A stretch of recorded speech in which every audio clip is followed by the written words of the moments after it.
Hey, everybody, welcome back to the Come On podcast, where we bring you truth in the trenches. Today, we're going to discuss Acts chapter 6. We're going to dive into the first 7 deacons that have been chosen. So, join us as we go through this discussion on Acts chapter 6. Come on. Hello.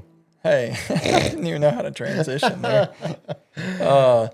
Awesome. So, we're getting ready for a camping trip. It's really like an exercise. I know, it was like I told one of my friends, and they're like, "You got to practice camping." You don't get it. Yeah.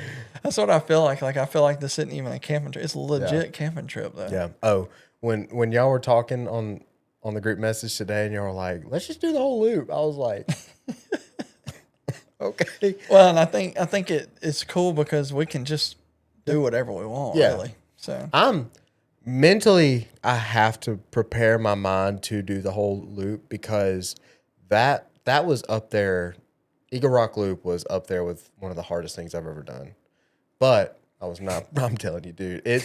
No, I'm not. I agree. No, I mean, it's got to be difficult. I'm just nervous. Yeah, like y'all were like, "Yeah, look, yay, let's do it." I'm just like, I'm going into a dark place in my mind. Like, well, and I think that's probably good that you're like that, because I'm more of the type of like, let's do it, knowing there's consequences, but I'm like, I always say that, like, I'll just deal with it. Yeah.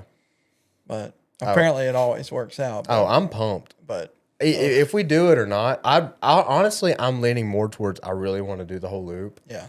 I'm probably not going to be able to walk the next day. That was the I literally, like, Kirsten would have to like help me off the couch to go to the bathroom. Yeah. I couldn't move. Oh, yeah. I couldn't bend my legs to sit on the toilet. TMI, sorry.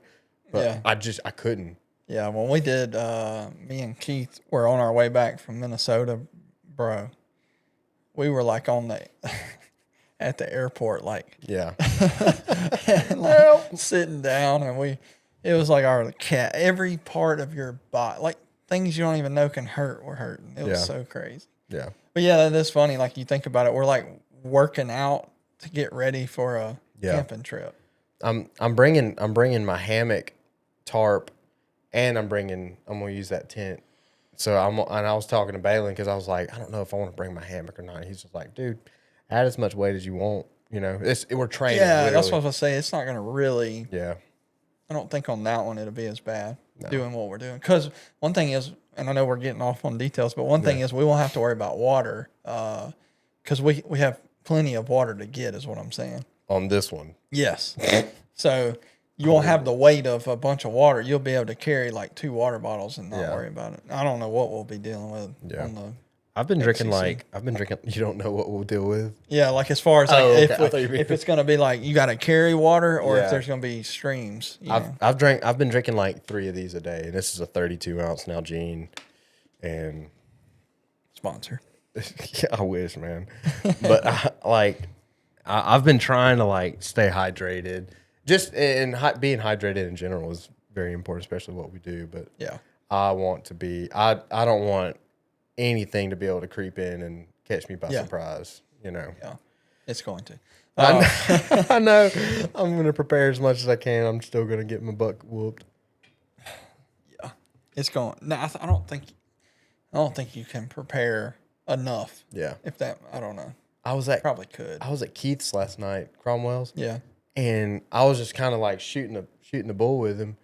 And is that what it is? Shooting the bull? Yeah, shooting the bull. And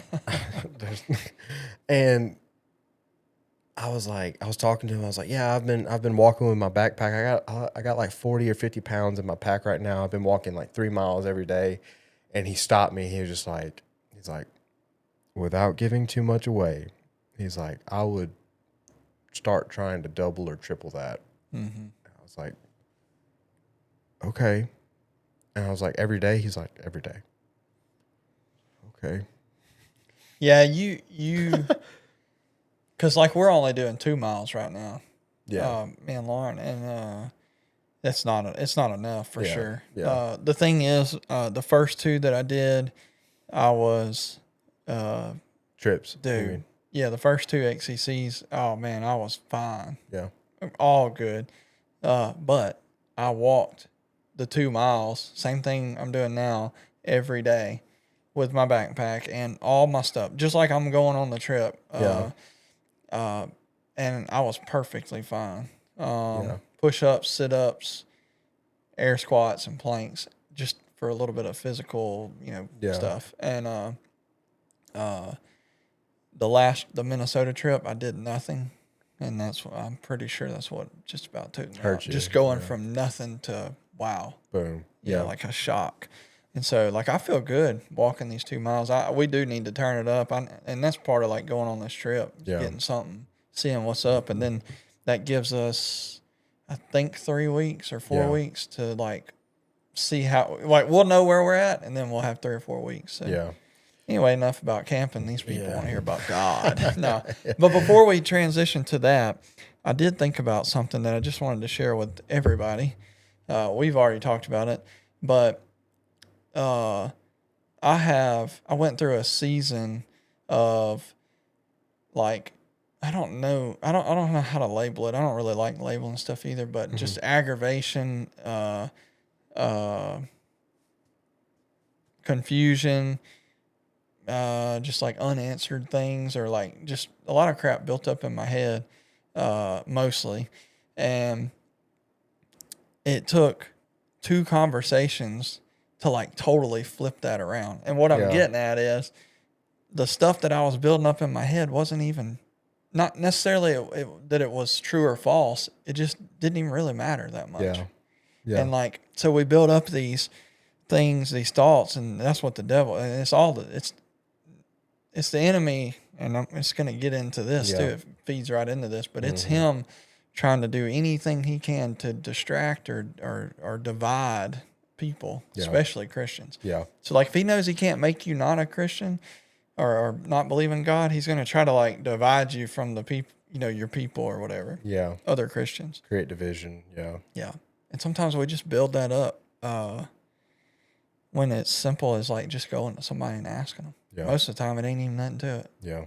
Or they say, well, man, I didn't even realize that was like a thing. I'm sorry, blah, blah, blah. Or they may just confirm it. And I mean, hey, it is what it is. You just, at least you ain't got it all built up in your head. Now you know the truth, I guess. You know? I don't know why we talk that, we chalk that up so, like, to where it's so hard in our heads to, like, go to people and talk to them.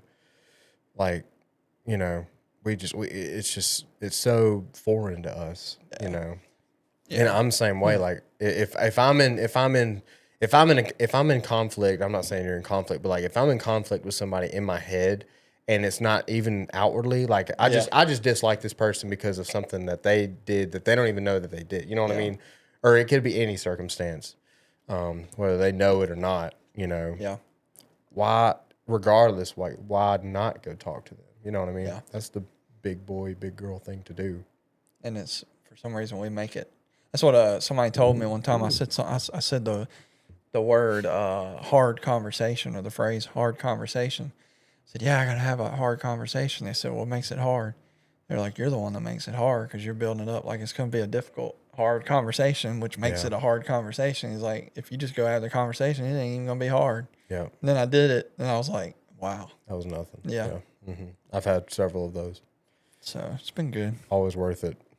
That was just a little something. That's cool. Yeah. Lesson learned. Spread the love. All right, bro. What are we doing today? We are in Acts chapter 6. Chapter 5 was really cool. I think that's the shortest chapter in Acts, by the way. I didn't verify that, but I'm pretty sure it is. Only 15 verses. Yeah. We're going to go through all 15. Yeah, the last one was 42 verses. Yeah. We broke that up a bunch. But it was, man, that was so worth it. I'm so glad we did it like that. Chapter 5 was loaded. Yeah. I'm wondering how long it's going to take to go through this. And, I got to thinking about it. People are going to get bored of it. But, dude, I'm like, every time I get to, like, this chapter, I was like, okay, I first, face value, read this. I'm like, it's good. It's got some stuff. But then you start, like, reading it, and you're like, holy cow, there's a lot to this. I'm interested in what, and I read last night. I had, you can do Blue Letter Bible, and I had it on my laptop, and I had NLT on this side and ESV on this side, and it was really cool to compare those. And I also read NIV, the translations, and just the different translations really helped me kind of understand it. But there was still stuff that and I even asked you before the pod. We didn't want to get into it before the pod, but it's just like some of this, I'm still scratching my head, and it has a lot to do with like you really have to dive into like the culture back then and what they were doing and what this really means, Yeah. So. Yeah. All right. So you're gonna read 1 through 7. Sure. Acts chapter 6, 1 through 7. Now in these days when the disciples were increasing in number, a complaint by the Hellenists arose against the neglected in the daily distribution. Arose against the Hebrews because their widows were being neglected in the daily distribution. And the 12 summoned the full number of the disciples and said, "It is not right that we should give up preaching the word of God to serve tables. Therefore, brothers, pick out from among you 7 men of good repute, full of the Spirit and of wisdom, whom we will appoint to this duty. But we will devote ourselves to prayer and to the ministry of the word." And what they said pleased the whole gathering, and they chose Stephen, a man full of faith and of the Holy Spirit, and Philip, and Prochorus, and I'm going to butcher these names, I'm so sorry. It's okay, and I do all the time. Nicanor, and Timon, and I'm butchering these, and Parmenas, and Nicholas, that's an easy one, a proselyte of Antioch. These they set before the apostles, and they prayed and laid their hands on them. And the word of God continued to increase, and the number of the disciples multiplied greatly in Jerusalem, and a great many of the priests became obedient to the faith. That's verses 1 through 7. Dude, I'm laughing because after you said those names, all I could think of was Aaron. Start messing D-Nice. Funny. Those videos used to crack me up. They're so bad, though. Yeah, they are. That's so funny. Oh, man. I'm telling you, like, these people, like, Nicanor. He's like, my name's Nicanor. I don't know. Who names their kid Methuselah? Yeah. You know, in Genesis, that dude, he's 967 years old. Methuselah. Get out of here, dude. Yeah. That's crazy. His parents hated him. Oh, man. All right, so verse 1. Man, This is one of the ones that had me scratching my head. I wish I had. I do not. But this is NLT. So it's going to read a little different, but that's what I like. I like to get multiple different ones. Yeah. I studied ESV, but regardless. But as many. No, that's fine. That's fine. I'll read it and we can see the difference. You'll see the difference in this. Okay. But as the believers rapidly multiplied, there were rumblings of discontent. The Greek-speaking believers complained about the Hebrew-speaking believers, saying that their widows were being discriminated against in the daily distribution of food. So, let me see yours real quick.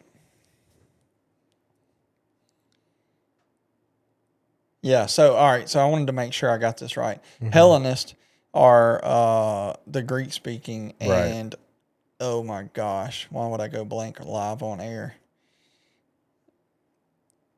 The other and they said Hebrews, yeah. They were Hellenists. I wish I had mine. But anyway, that was they put that in there because it was two different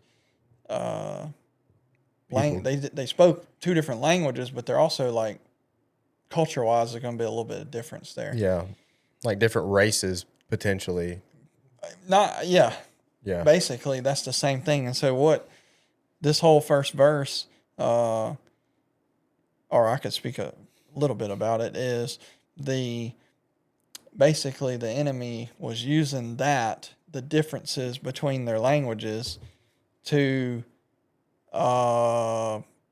basically get the one group against another group by saying that this group, who is like the apostles actually, is not being fair to their widows, people. Yeah. And so what they did through prayer, obviously, and God confirmed it by letting them select these 7, was say, okay, we'll pick 7 men. You pick 7 men among you, this group, to be over the it was over the distribution or serving the tables, they called it. And it could be money, food. Yeah. From what I've read, it could be multiple things, not just food, but money, anything that they were basically pick 7 men to serve your needs. Yeah. To distribute the needs among your people. And so the apostles were like, I'm not going to pick my buddy Sawyer. I'm going to let you pick whoever you think is faithful and filled with the Spirit to do this job. And then they picked 7, and that made it like completely fair. Yeah. They had nothing to argue against then. Wow. And I wonder, like, okay, so the people that they picked were Greek-speaking people. Yeah, they were Hellenists. Man, I had this. See, I'm no scholar. Yeah, that would be interesting to see, like, the 7 that were chosen. They were Greek-speaking. They were Greek-speaking. So they were Hellenists? Yeah, that's correct. So Hellenist just means Greek-speaking. Okay, Hellenist just means Greek-speaking. Yep. Gotcha. Okay. I for some, and it sounds like Hellenist sounds like a religion, like a different sort of. I know. When I read that, I was like, "What is that? Hell?" You know, it says that, and I'm like, "Wait, what does that mean?" Yeah. You know? Yeah. Well, so there was essentially, and I hate to just put a word to it, but there was essentially like racism or like or what would that be? Prejudice. Prejudice. Yeah, there was prejudice. Yeah. Or not necessarily prejudice, but they were being accused of being prejudiced. That doesn't necessarily mean that there was. Yeah. But like you said, the enemy's written all over this. Like he's just trying to cause division. And so. Well, if you imagine if the apostles are considered of the other group, then, I mean, you almost could equate it to now with denominations. Yeah. It was, in a sense, it was that anyway. But they all were believers and all were Christians. They just, one of them spoke one language, one of them spoke the other, and they could semi-understand each other, obviously enough to be worshiping together, but they did it in their own language or whatever. Yeah. But the apostles, you know, you could imagine if there is 12 of them. Right. So I know they had some help or whatever, but it's 12 the main people, and if they're serving these tables, they call it, you know, but also they're not doing that. They're also literally going out to homes and in the streets and wherever they're needed and preaching and praying and all that. Yeah. I mean, you could see maybe because it's 2 different groups, you know, we talk about cliques and different things. Maybe they were clicked up a little bit and didn't really realize it. Yeah. Or didn't even mean to. It could have just happened naturally, you know, because they speak the same language, all that stuff. Yeah. And these people just saw that, or thought, or it could have been true, that these people were getting more than they were getting. Yeah. Well, there's a passage later on. I don't know if it's in Acts. I'm not sure. I don't think it is. But basically, it's a part where Paul, who's going to be introduced later, he basically calls out Peter because Peter is, you know, he's calling himself this Christian. He's going out preaching the gospel, but whenever he sits down to eat, he only sits down at the table of like the super high up Jews. Yeah. You know what I mean? Like he's trying to, you can kind of see he's kind of like playing his cards right, you know, like he's sitting at the working the politics. Exactly. He's politicking. Yeah. And Paul notices this and he's like, yo, bro, what you doing? Mm-hmm. You know, you're preaching love, you're preaching, you know, all this stuff that Jesus preached, and what are you doing? Yeah. You know, calls him out, and you have to do that because and what I'm saying is like that was a thing back then. Like, I'm not saying that, you know, that wasn't happening. It very well could have been. I mean, these are human beings who've lived lives of probably, you know, households of prejudice. You know what I mean? Yeah. And so there was probably a lot of division that they're still having to work through, and they'll probably be working through their whole lives. I got a nugget in the next section, 8 through 15, about Paul. I say it's a nugget, it's a thought. Okay. Anyway. But anyway, yeah. Yeah, so I mean there some division going on. Verse 2, so they called a meeting of all the believers, and they said we apostles should spend our time teaching the word of God, not running a food program. That sounds very direct. It sounds so arrogant. Yeah. And it sounds so like, what a butthole. Yeah, but I mean, like, it's like I said, which I guess somebody's got to do it. Yeah. And you can't have, if you got one person or a group of people and they got to do everything, like, I know it's 12 of them or whatever, but that ain't enough to do all what they were doing. Yeah. You gotta divide the responsibilities. Yeah. We're the hands and feet of Jesus, Yeah. And a toe isn't more or less important than a thumb, you know, and a thumb isn't more or less important than an ear. You know what I mean? Like there's different aspects of the body of Christ. Everybody plays a role. Yeah. Everybody plays a very important role. If every role doesn't work together, then you don't have the body. Yeah. You know what I mean? That's good. And so I did not come up with that. I heard that somewhere. But I mean, and it sounds arrogant, but I don't think that they were meaning that in an arrogant. I know, or I'm pretty positive they weren't meaning that in an arrogant way, like looking down on those people that serve tables. You know what I mean? Like we're too good to serve tables. No, we just are called to something else, and we're spending all of our time serving tables, and we have to reprioritize our priorities. Yeah. I mean, basically, you look at it like they're called to. You could look at it like a book I've read several times, is Legend of the Monk and the Merchant. Mm-hmm. Some people got to deal with some money stuff.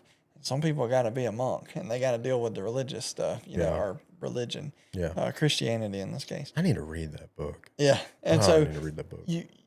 You have to have both. Yeah. Not that a merchant can't do ministry. Sure. But it looks different than a monk in this case. Yep. Or in this case, the apostles need to do ministry in the way of prayer, evangelize, basically spreading the gospel. Yeah. Literally, that's their core job, and which was what they were told to do. Yeah.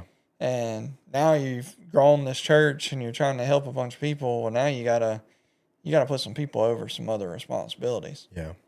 In this case, spreading money and food and whatever else they have. Yeah. Water, I don't know.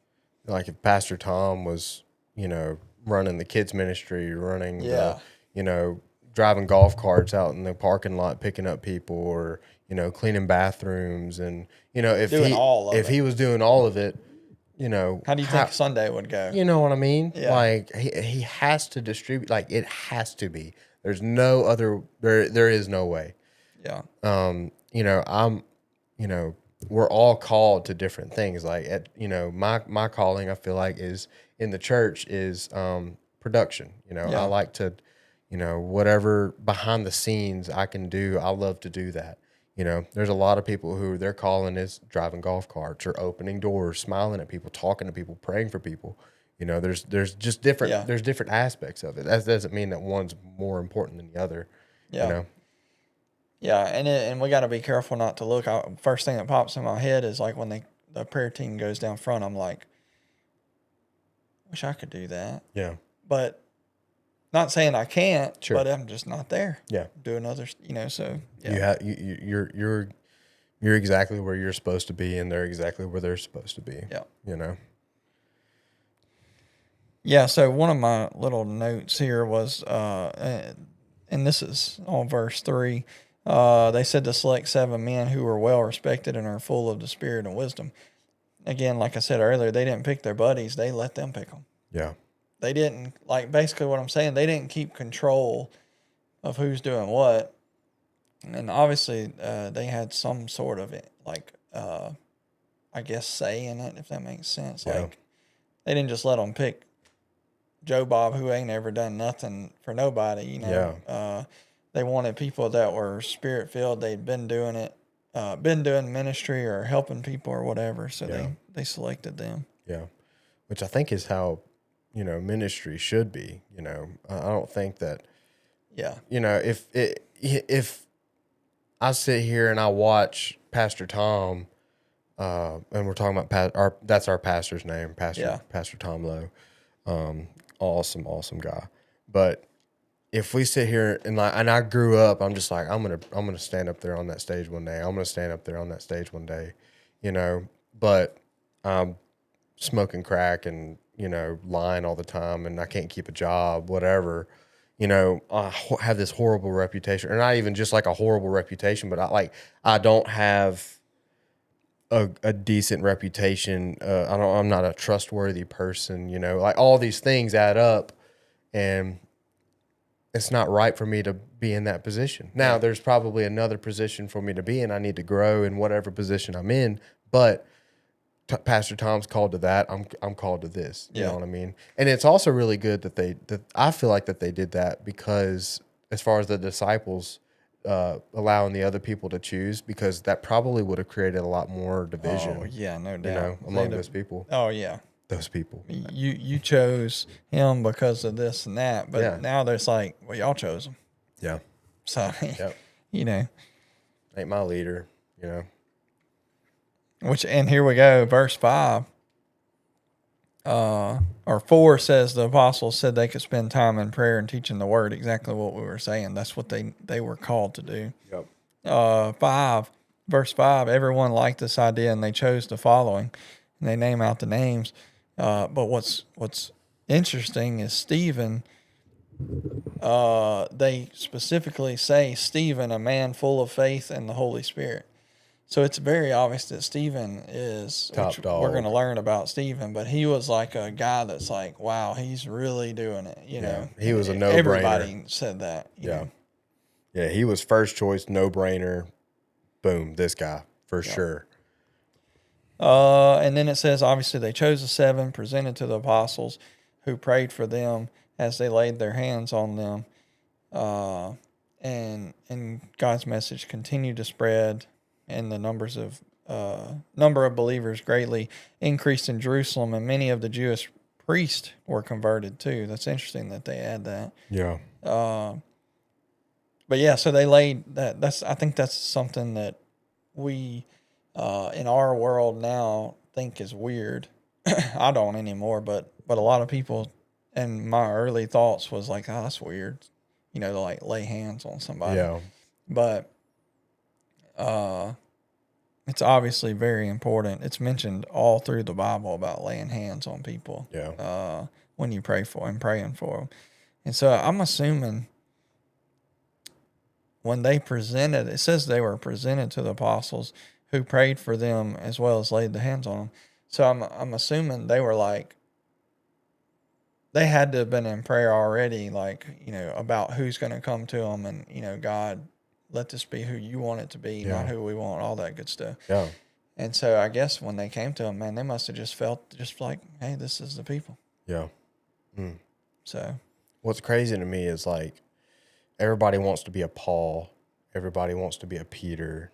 Everybody wants to be like Jesus, and, you know, name pick your guy, Abraham, Moses, whoever.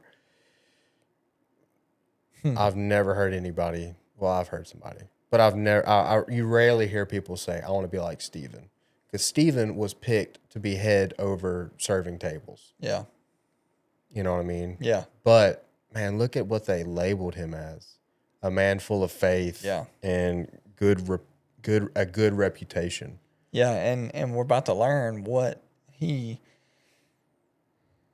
Even though he was put over serving tables, which at first I thought that was like literally like serving food, but anyway, it's apparently it's a table literally for giving out stuff. But we're about to learn just how much of an impact he made by doing that job. Yeah. So and I say that not like, again, not talking down to that position, but but I mean, 30,000 foot view, you would look at like Peter and all the apostles, like that's black belt, like that is varsity Christian, and then you're like serving the table, white belt. Yeah, you're a beginner. You're on the bench right now. Yeah, you'll get your turn whenever it comes, but right now you're just gonna sit here. No, that's not true. Yeah, the same thing as like Tom's not just infinitely better than me because he's talking on. You know what I mean? Yeah, and so just trying to. I think that's very important part of that. There's not what you're getting at is there's not necessarily levels of it. Yeah. I mean, people have different levels of knowledge of things of the Bible.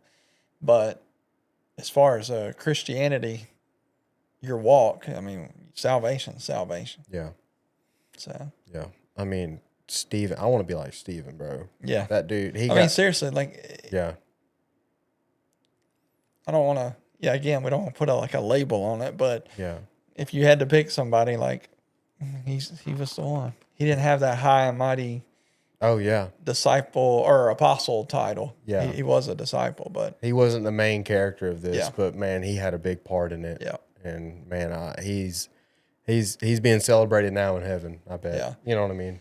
Yeah, and that's a good point too. If you go to any kind of event, just because you're not the one on stage or the lead on the ministry or whatever, doesn't mean that it's not important. Again, that's right. That's a big deal. The people who clean the churches or mow the yards or whatever, that's just as important. That's correct. Keeping the place clean and nice and inviting. Yep.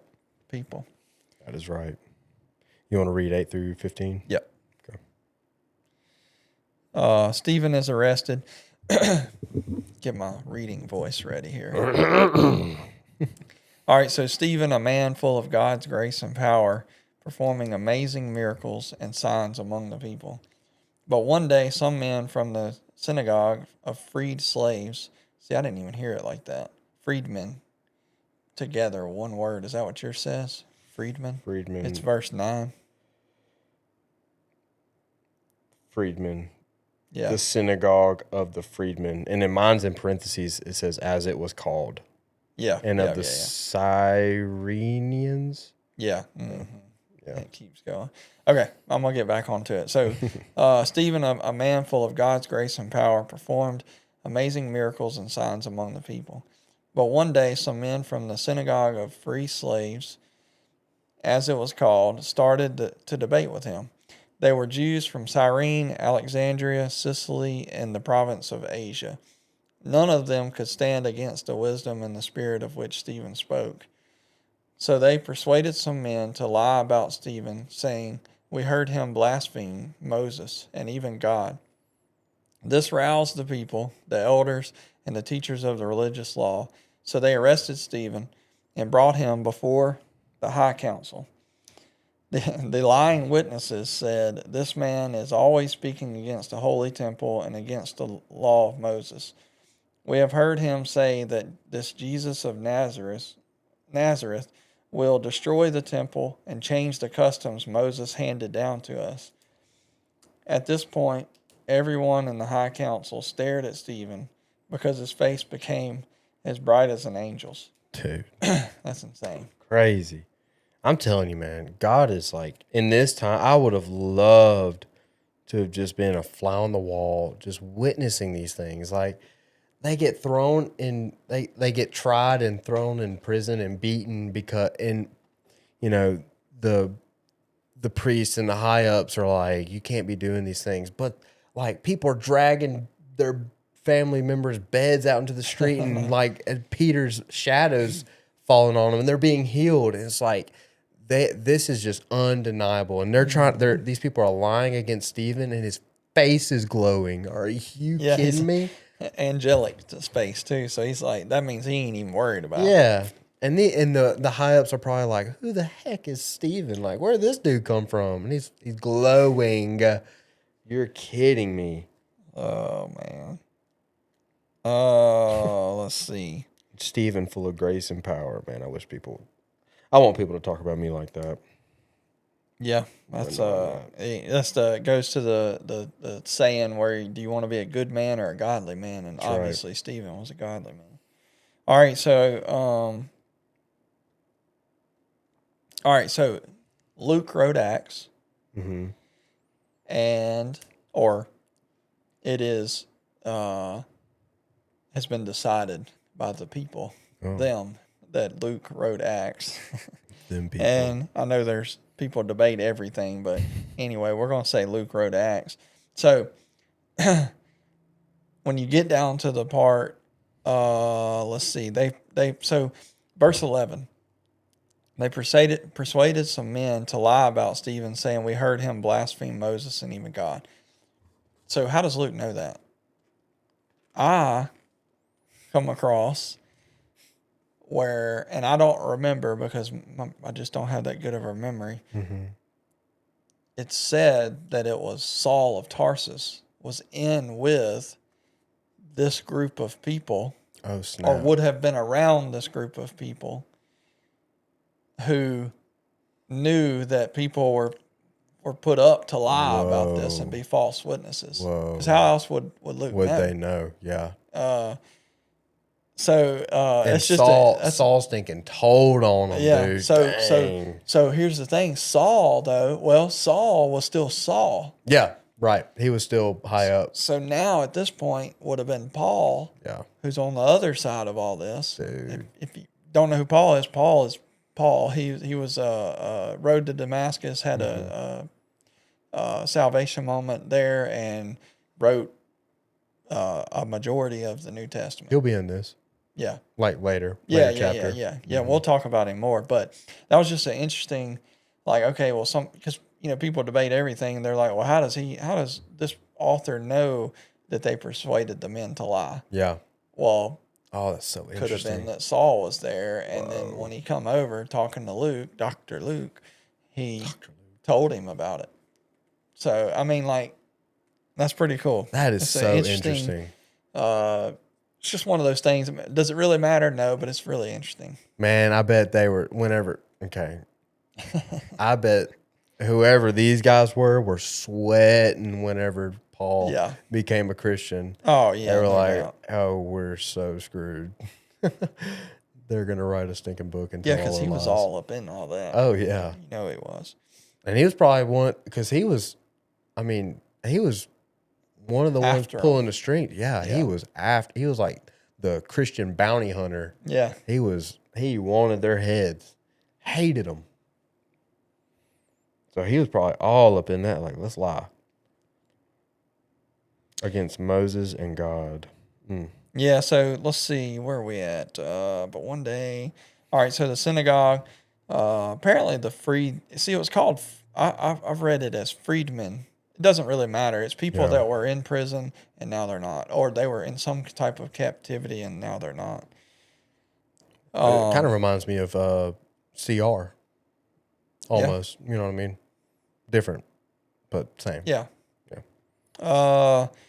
None of them could stand against the wisdom and spirit with which Stephen spoke. That obviously is a testament to his alignment with the Spirit. Obviously, that was God speaking through him. So they couldn't. I mean, could you imagine that? Like, you're trying to shut this dude up, and you literally can't say anything to shut him up because everything he speaks is like so powerful and true. Yeah, it's glowing. Yeah, and then you get some people to go lie about him, saying and so to that though. All right, so we heard him blaspheme Moses, and even God. The God part was they were saying he was blaspheming by talking about proclaiming that it was true about what Jesus said when he said he was going to tear the temple down and rebuild it in 3 days, not being the physical temple, but Jesus's body, Jesus, the temple. And he was going to tear it down and rebuild it. So be killed and come back to life. Yeah. So that was like one of the thoughts there when they were saying he was blaspheming God. They were using that as like a their backup. Yeah. Yeah. Their evidence, I guess. Well, it's interesting that they said that we have heard him speak blasphemous words against Moses and God.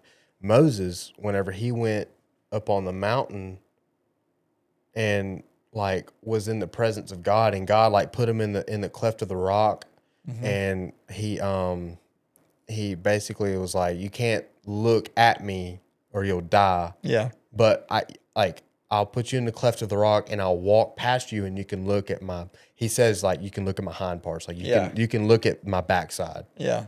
And I think it says that. It says like hind parts or something, but it's talking about like God's backside. Yeah. And it's like when Moses came down from that mountain, he was glowing. Wow. That's what the Israelites said. That's what Scripture said, that he was like, they were afraid of him because he was glowing. So they're sitting here making up these lies like he's blaspheming against Moses, and now this they Joker look is at him. Yeah. glowing, Yeah. and they're probably like, With like an angelic face, you know. oh no, what have we done? I was gonna see. I had a note. You can keep going. Yeah. I was gonna say, imagine the people that were actually lying, like that the synagogue people got to lie. They're probably like, Yeah. oh shoot, We're because done. they all knew. They know Scripture. They Yeah. worshipped Moses, so they knew all this. Mm. God, Yeah, I that's was so trying to good. find. I wish I could find it real quick.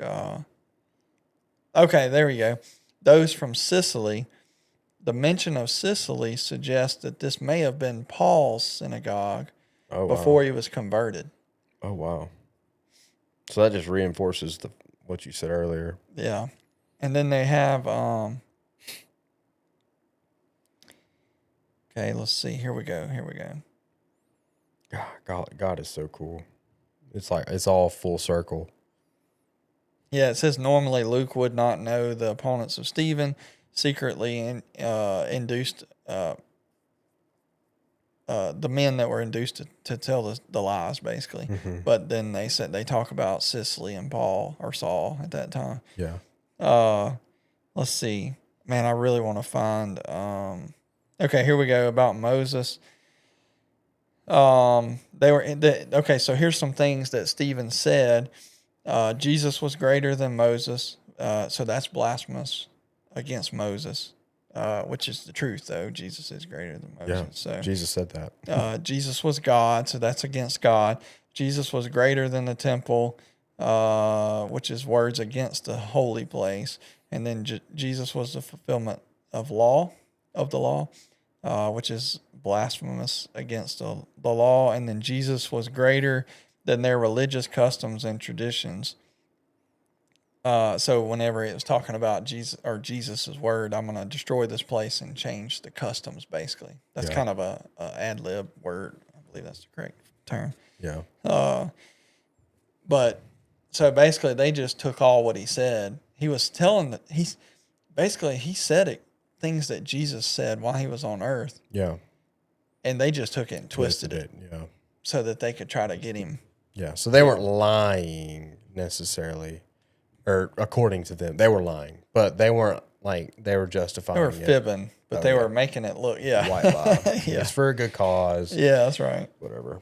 Yeah, guys, you need to do this for us. We'll give you some more money or something. There's no telling what all went on in the background. It's so I'm trying to like picture this in my mind, like all these people, like these people are just talking, blah blah blah blah blah, like yelling and trying to bring these accusations, and they're trying to be like real formal, but also like pointing fingers at Stephen, and then all of a sudden they just look over, and he's just glowing.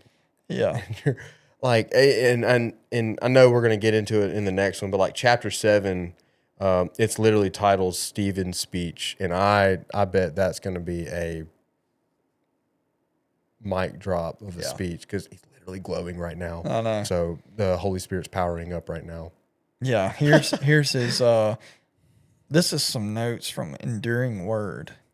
Man, this is a long read just on this, but I read I read this, and this is another one that on this last part that he wasn't like when we think about trial, man, you don't think about like who was there. These are like the highest ranking people, educated, like they're just smart, bro. Yeah. They know what they're doing. They know how to twist the law, whatever they need. Same thing happens today. Whatever they need to happen, they'll make it happen. Yeah. And so they're accusing him of this stuff, and just like you're saying, and now his face is the face of an angel. So it says it didn't have the mild, soft, angelic look that we see in paintings, nor was it like a judgment or a wrath look. Instead, his face reflected the perfect peace and confidence of one that knows and trusts God. His face had the same reflected glory that Moses had as he beheld God intimately. Yeah. So the description of this is the description is of a person who is close to God and reflects some of his glory as the result of being in his presence. man, so like, dude, all this, I mean, like you said, that we don't really have ranks, but like if that's somebody like you want to look up to and be like, man, I want to be more like him. Now he was being like Jesus, trying to do his best, but it's like, wow, under all this pressure, knowing these people are really wanting him dead, or at least in prison, forever. The dude's sitting there just glowing because he's just thinking about God. Yeah, he's like, the worst you can do is kill me. Yeah. And then that's actually really, that'd be really awesome. Because guess who I get to be with? Yeah. Man, I want to be like Stephen. Yeah. Stephen rocks. Yeah. And, you always, I've just read this before and I've heard of Stephen. Yeah. Some people name their kids Stephen. Yeah. And they call it a Bible character, but you're never like, it's different from like a Paul. If you name your kid a Paul, you know who Paul is. Yeah. If you name your kid Stephen, you're like, where's Stephen at again? Yeah. He's in the shortest. Shortest chapter. He's the baddest stinking dude in Acts. Just about, you know what I mean? Like, come on. Yeah. But man, that's awesome. Makes you think like so. Just practically in life, man. Just all the stuff can be going on around you, but you just keep your focus on God and what you're supposed to do, what you're called to do, and nothing can hurt you. Yeah. And like you said, they might kill you, but that's actually a blessing too. Yeah. So it's kind of selfish though to think like that, but not really. I know what you mean. Yeah. That's so awesome. I wanna grow like that. I want to be like, I want to strive to be a person that's, and like, I think this should be for everybody, but like someone who we all strive to be noticed. I think that's human nature. Like we always want to be first in line, first to get the goods, we want to be whatever. But man, like Stephen, he was just in God. Like he didn't care about all that. He just wanted to be with God. Yeah. He was just full of confidence. People were sitting there pointing fingers at him and he was just glowing, like he didn't care. And so I want to be like that, to where like, no matter what, like I want to grow closer to God. And I want to, regardless of what's happening around me, God's more important. And what his truth is what, that's going to be the forefront of my life. And I'm ready for chapter 7. I want to see what he says. Yeah. I'm not going to read it until we start prepping for it. Let's talk about it. I don't know. That'll be before that. Oh yeah, that's right. That'll be a good thing to talk about too. Yeah, so something, I think that ties with we all want the fruit of the Spirit. Sure. And what sucks is we know exactly where to get it, to have those things. And sometimes we have them and we just don't utilize it. But that's correct. You think about Stephen sitting in that moment. He had a peace that makes no sense. Yep. It didn't make sense to anybody. Surpasses all understanding. Yep. Yeah. Like you got all this going on and then you're just still like glowing because God. Yep. And it reminds me of when they were beaten and they celebrated afterwards. Yeah. Same thing. What are you doing? Yeah, it's like it's just some type of peace that you can't understand, and none of us can understand. And I think that's when like we get tested in life, and it's hard to do, bro. It's being what's considered we are or tend to be circumstance driven versus Christ driven, which. What I mean is like if something bad happens, you just get down in the dump. Yeah. But then when it's good, you're up high. So you're just circumstance. That's living on a roller coaster. If you just live Christ driven, which everybody needs to strive for this. Yeah. You don't have those peaks or those valleys. You just get to you just learn to live in it. Yep. And everything's just fine because you know the end goal. Yep. Yeah. Abiding. Yeah. Yeah. I can't get over, same thing as Moses. Moses was in God's presence and that's what made him glow. Stephen was in that moment in God's presence. Yeah. Like regardless of all the filth and lying and just ugliness that's going on around him, like he's in the presence of God. He's in a bubble by himself, him and God. Yeah. And so he's with just, all the crap. Yeah. and he's, that's how I like to picture it. And that should be for like everything is like, even though I'm facing stress at work or, financial stress or, pick your poison. Man, it's just me and God. God's got this. Worst thing that happens is I die. It's a really good thought there, like a bubble with God, in a bubble with God. You know what I mean? Yeah. I'm thinking of Halo or something where you got like the shield around you. Literally. Yeah. That's good. That was awesome. I enjoyed that. I like Stephen. Stephen's my new favorite. Yep. Passed it up. So now we are done with 6. We're going to move into 7. Uh-oh. So Stephen's about 6, to address the council. Yeah, 6, 7. I'm sorry. 7's pretty long. But anyway, yeah, we'll move into 7 and cover that. And we only got about 16 more, I think. Yeah, 28. I had a friend tell me the other day, she was like 20 more. She was like, "Yeah, I have I don't watch your podcast a whole lot, but I'll be scrolling on YouTube and I'll see that you're still in Acts." And she's like, "Y'all, how slow are y'all going in Acts?" I'm like, "Sister, we cruising. We love it.